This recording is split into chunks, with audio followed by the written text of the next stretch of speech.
It's just, we're not just restoring sight, we're restoring their lives, you know? Some of these people have lost their jobs because they can't see anymore. And they're depressed because they're not working and they're no longer contributing to their family. They can't drive. And when we do these operation site patients, we're not just giving them back their sight, we are giving them back their lives because now they can work again and they can contribute to their families again.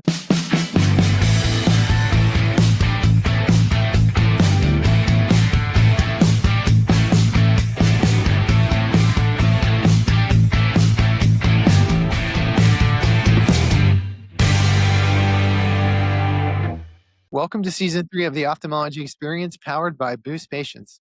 Today we're joined by Sarah Duval. Sarah is a Foundation Program Manager and Communication Liaison at ASCRS. With nearly 2 decades in ophthalmology, along with leadership and volunteer work through ASOA and the National Board of Certification of Ophthalmic Executives, she has built a strong perspective on practice operations and the business side of eye care. Today, she helps manage operations site for ASCRS while supporting work on economic and environmental sustainability in healthcare. Hey, Sarah, welcome to the show. Hey, Guido. Good to be here. I'm glad we were finally able to make this happen. Yeah, we are in another life. We were co-podcast hosts for a little bit, Yeah, right when we first started doing this, and we were. We were. I pulled a Beyonce on y'all and went off and did a solo career. That's okay because it fell apart anyway. It did, but it's okay. It's okay. We're making it happen now. So Yes.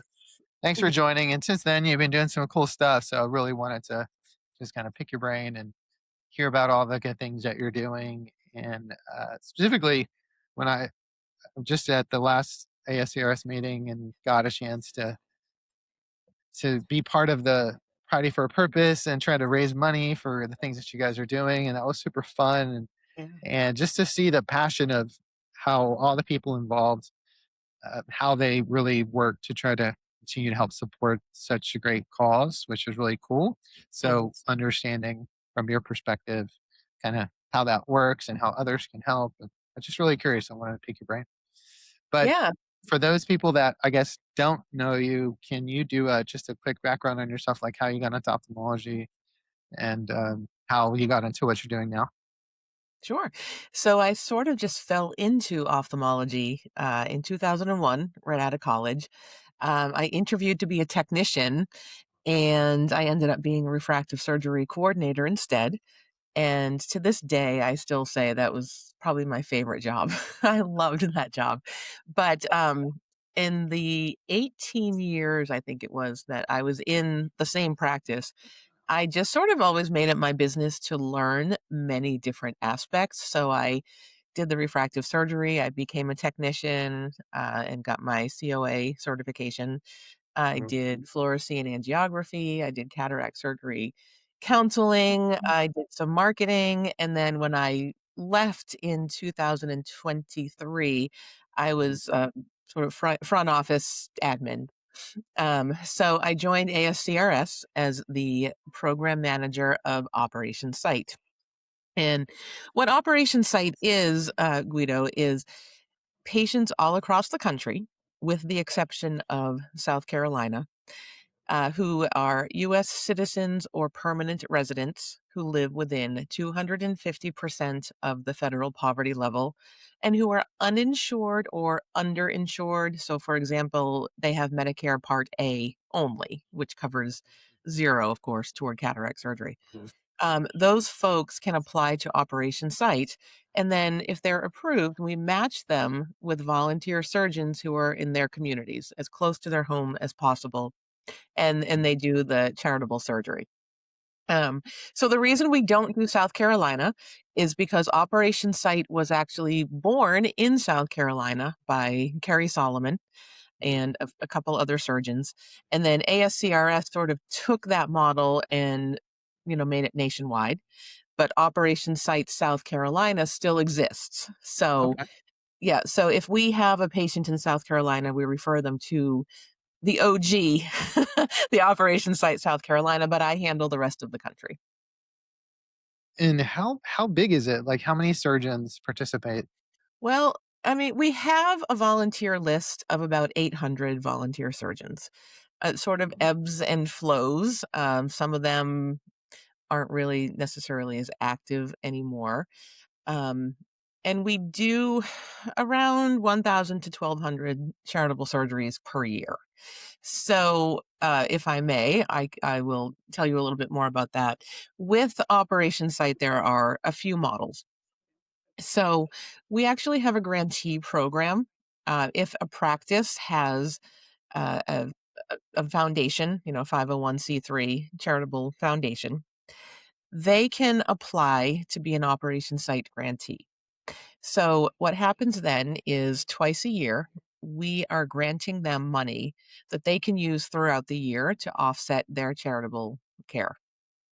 Okay. And a lot of these places may have 1 or 2 days throughout the year where they just stack and do a bunch of Operation Site patients on that day. Others follow a model where they just, take patients that come through the clinic throughout the year, however they come.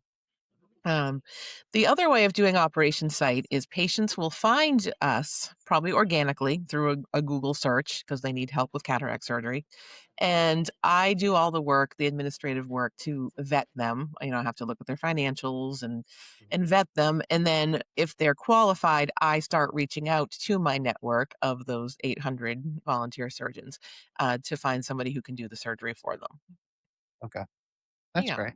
Yeah. So in either of those models, from the surgeon or the ASC perspective, how do the financial part work? Like, do they have to? Is it totally charitable where they're donating their time and energy and all that and supplies, or is there some kind of payment for that cost? Yeah, so if they're a grantee, then we're giving them some money twice a year. But if they're Okay. not a grantee, it is purely a charitable act. So the Okay. surgeon is waiving their fees, donating their time and talents. So is the ASC, the anesthesiologist. And then we always encourage them to reach out to their local reps and ask for donations of the surgery packs and IOLs. Um, I I never really know how that happens internally. My guess is that many of them don't do that. There are some that do, of course, but I think a lot of them just waive the whole thing and don't even ask for donations. So they are doing it purely as a charitable act.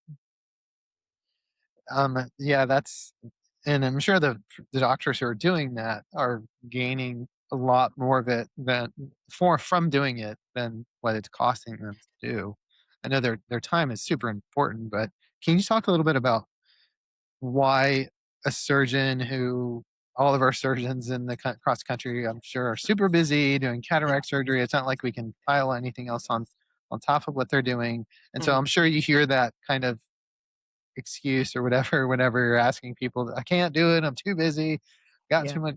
So how do you whenever you hear that, how do you coach them on? Well, this actually might be a good thing for you, and here's why. Well, it's sort of a tricky situation, I think. Uh-huh. If I'm being honest, there are a fair number of surgeons who I may reach out to, and they simply just never respond. So that sort of tells me Sure. what I need to know, and I don't bother them because, like you said, they're very busy. Everybody's doing more with less these days, so I kind of just let it go.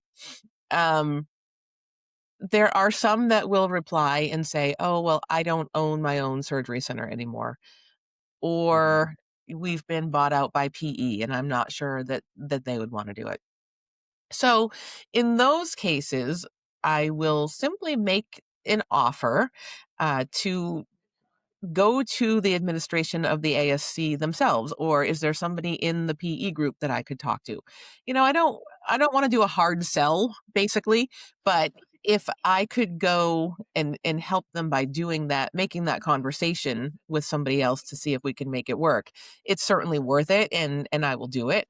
There have been times where it unfortunately is a dead end, and there have been times when it's been very successful.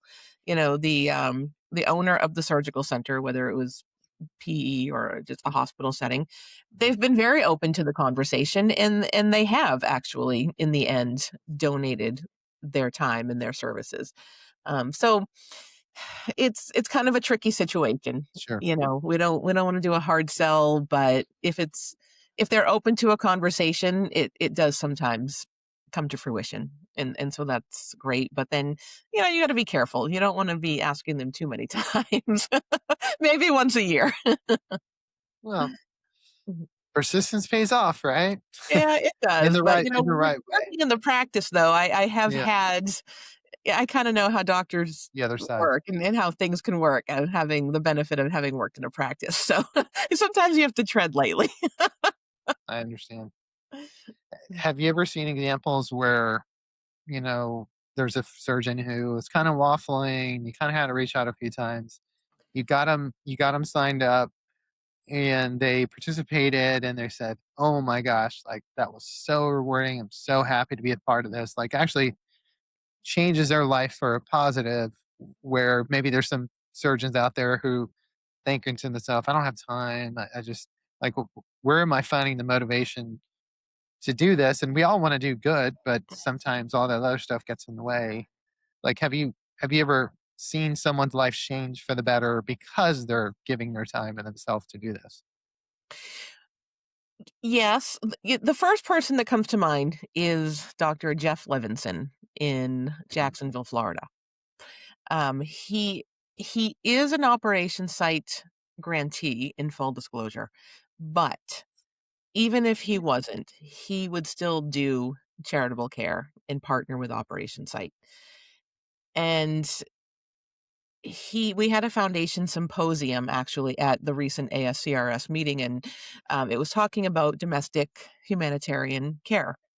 And Dr. Levinson was on the panel, as was I, and probably I think 8 or 9 other folks who are all in this space. And just listening to him talk and the way he lights up when he talks about doing charitable care. And he's busy. He has a busy practice in the city of Jacksonville, Florida, but it changes not only the lives of those he cares for, but it changes his life too. He told a great story that day about a gentleman who I think drove about 3 hours to get to his clinic to have free cataract surgery. And Dr. Levinson gave him his personal cell phone number and said, "If you need anything, call or text or whatever." And I think it was maybe later on that night at about midnight, his cell phone started pinging, and it was that patient. And he was texting Dr. Levinson and just telling him how he was outside looking up at the stars, and it was the first time in a long time that he had actually been able to just stand there and look at the stars.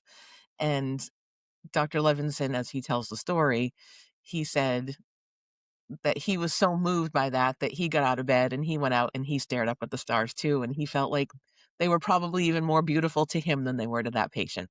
And I tell you, I was up there, I was on the panel and I'm sitting there and I started to cry because it was so moving. It was so Yeah. moving, and those are the kind of stories you hear. I hear a lot of good stories from the patients.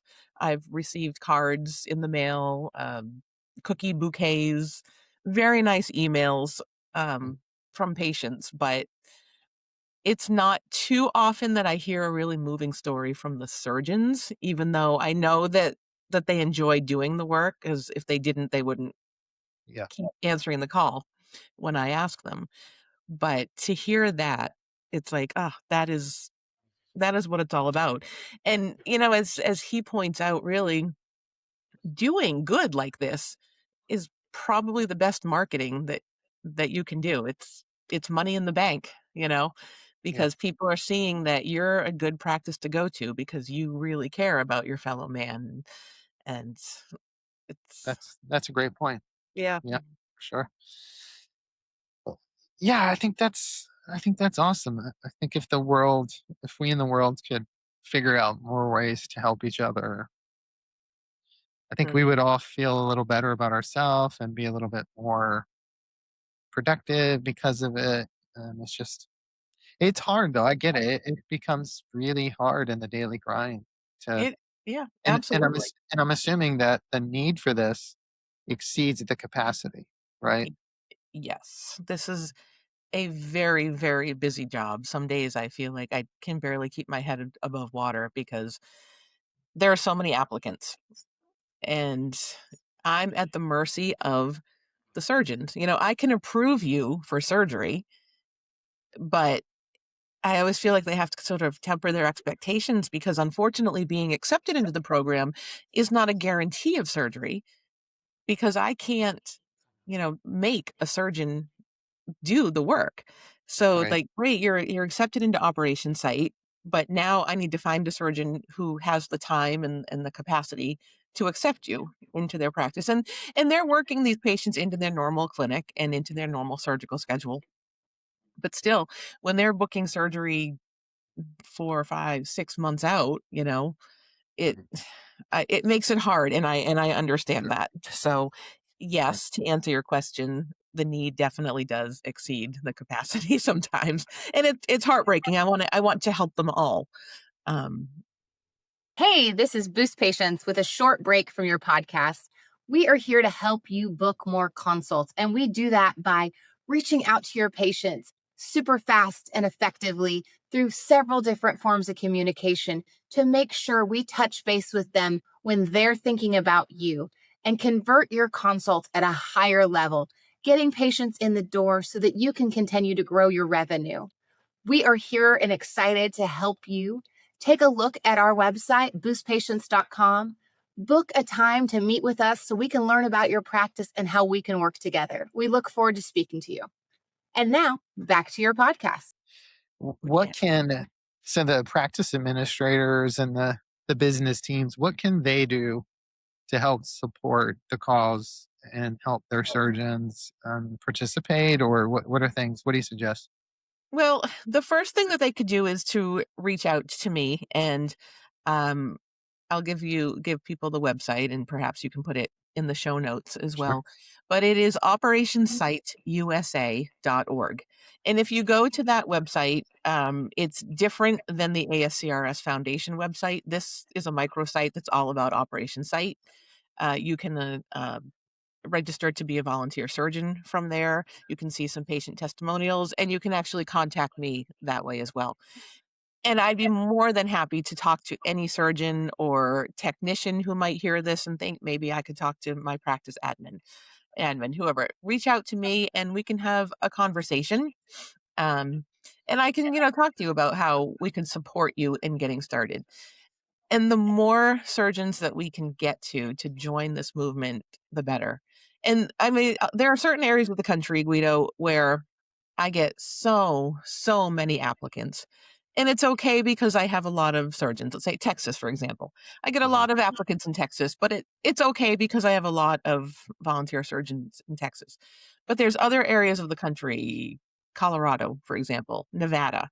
Those are states where I'm starting to see more and more applicants, and I don't have enough surgeons. Okay. I really could use help in those areas. Um, but signing on to be an operation site surgeon, it doesn't have to be a heavy lift. You can tell me we'll commit to doing one a year or two or three a year, or we'll take all of them that you have. Whatever. You can define what works for your practice. But the first step would just be to reach out, let's talk, see if your practice is willing to give of their time and talents to this program and see how we might be able to partner. It, is there, I mean, other than doing amazing work and changing lives, is there any other? And you also mentioned a good point of about the ability to market to your community, about your investment in that community. From a tax perspective, is there any like tax expense write off or anything like that? That I honestly don't know. I'm not well versed in that aspect of their practices to know how that works Yeah, exactly. yeah. Uh, Something to call you and y'all can figure that out. yeah, I can look into that for them if that's what they wish. Okay. Yeah, I think that's amazing. And so, I guess, what part of it attracted you coming out of the trenches from our trenches and going to operation site to help?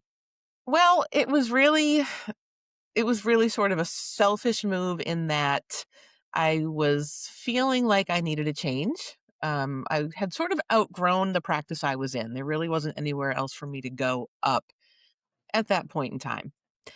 And I loved ophthalmology and I wanted to stay in the industry, but I'm in New Hampshire and that's a small state with not a whole lot of opportunity for ophthalmology. And then this job came about and it's remote work.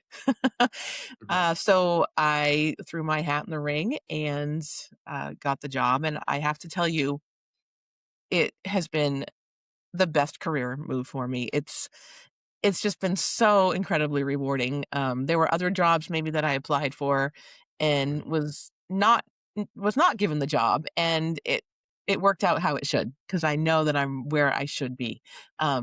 You work in a practice.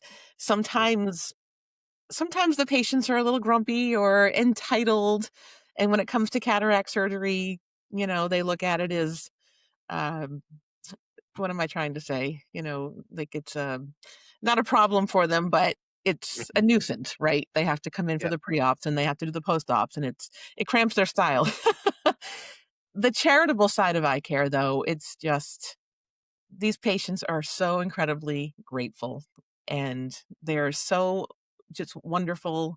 And I don't know, your guests can't see how I'm smiling and how I light up when I talk about this. It's just we're not just restoring sight, we're restoring their lives.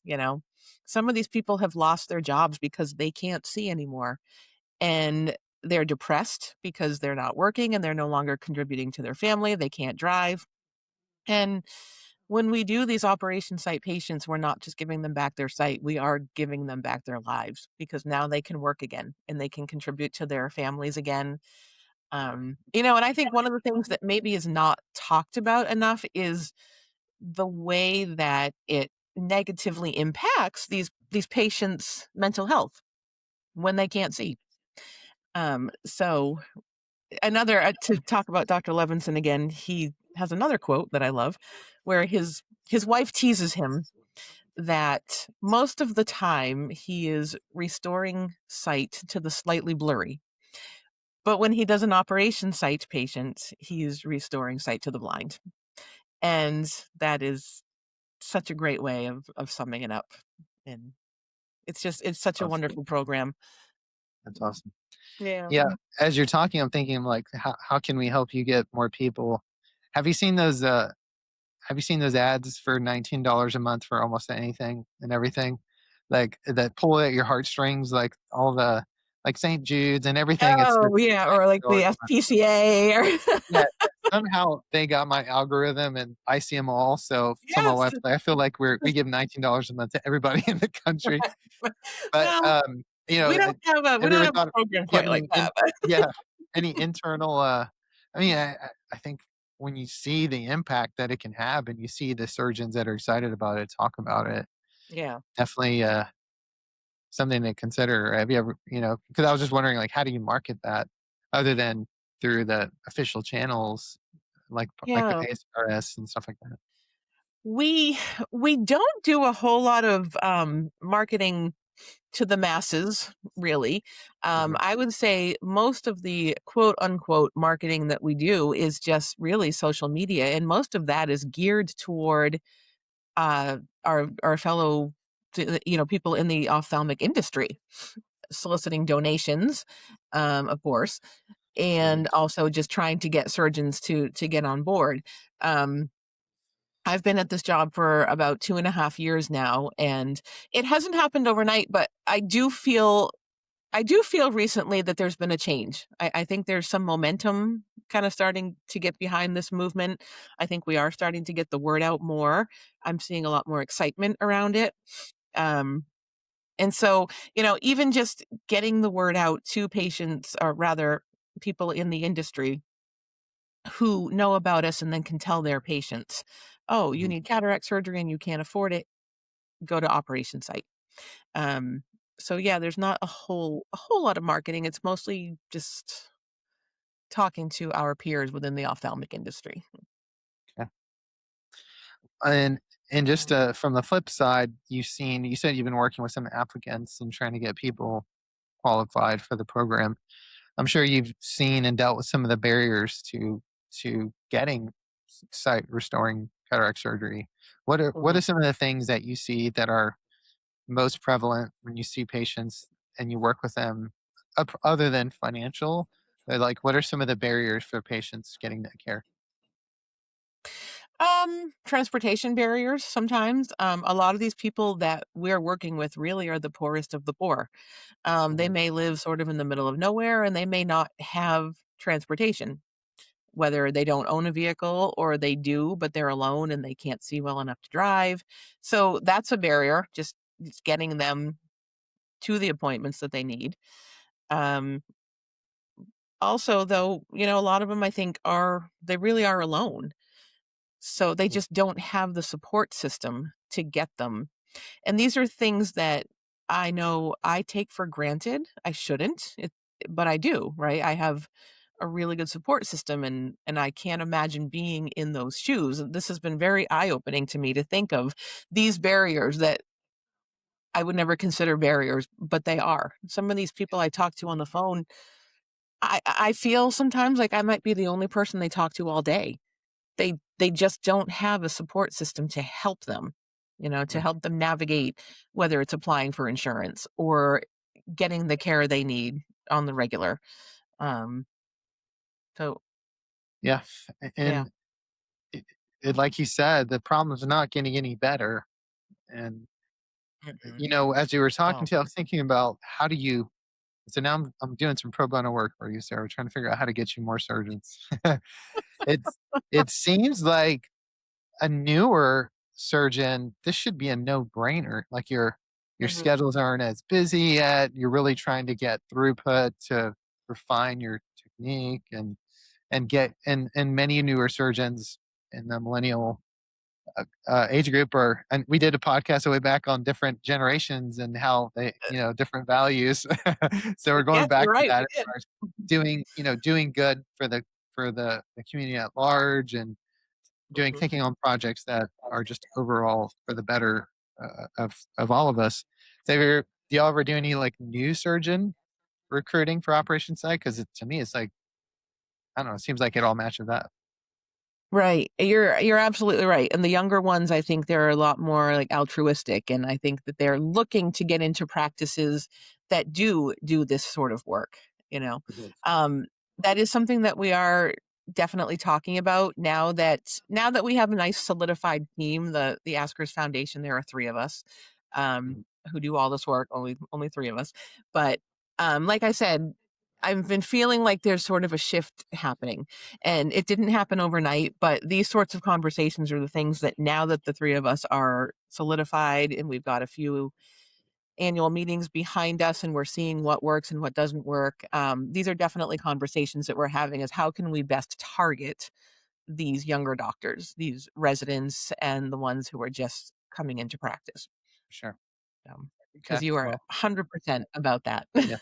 Right about that. Mhm. Tell me a little about the work you're doing with or support for I sustain. I'm not very familiar with it. Like, what are you doing with that? Right. So I Sustain was started by David Chang and Barb Ernie, and it is really an organization that's made up of a bunch of global societies. And what they do is they are looking at ways to try to make healthcare more sustainable, environmentally and economically. So my work with I Sustain is really sort of being the ASCRS liaison to the group. Okay. Um, Mostly administrative work, setting up meetings or helping to facilitate the meetings at the academy or at the ASCRS annual meeting. Um, that also, I feel like, is really starting to get some legs, and we've got some new member societies in place, and it's global.